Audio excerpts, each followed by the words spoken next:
Veuillez le pardonner et pardonner na imperfection na moi erreur de routine oyo eza commise volontaire ou involontaire. Veuillez tout fidèle me pardonner. Veuillez pardonner basali nanzam nyos na ba gaffe. C'est vrai que basali sont des petits enfants, jeunes garçons qui commettent aussi. Moi, attends une dizaine de personnes au Bakondi Mati, la fin. Je serai toujours dans la joie, on sera toujours content. Na bolingo na bino, na coup de pouce na bino, il va progresser.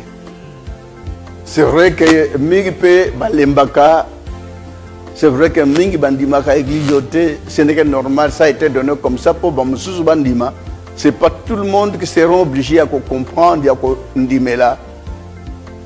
Dans le monde entier, c'est que vous allez vous pardonner. Nous avons une erreur, na ya minene, na ya mike, pour pardonner pe basal.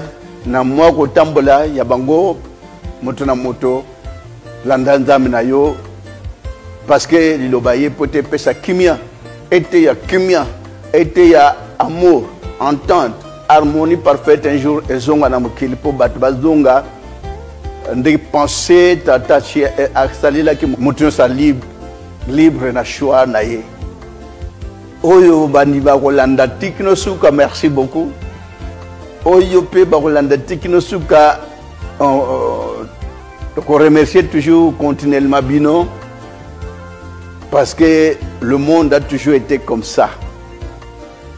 Ba nimi ba kondima ba yoki ba koyoka bo ba koma kino suka ba kozala Yahweh a pambola bino bandimilo. Beaucoup de problèmes, beaucoup de erreurs. Oyo ezaka des routines. Oyo inconsciemment que mutazako sala pour la faiblesse corporelle. Nous avons pardonné peu église mobimba na bino nyonso bandimi.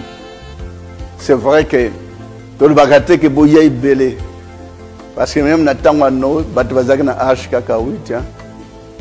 Et pour le moment attends une dizaine que na pièce qui bango par cette fois motif de conscience ou bien peut-être mon comportement humain parce que ça peut pas manquer l'imperfection et cause d'angate na kat na moto ya botamina nzoto na mai na makila Nzambe apesi lila kuna kat na moto ya masumu bato ya masumu na basali bazape bato ya masumu. Veuillez le pardonner et pardonner.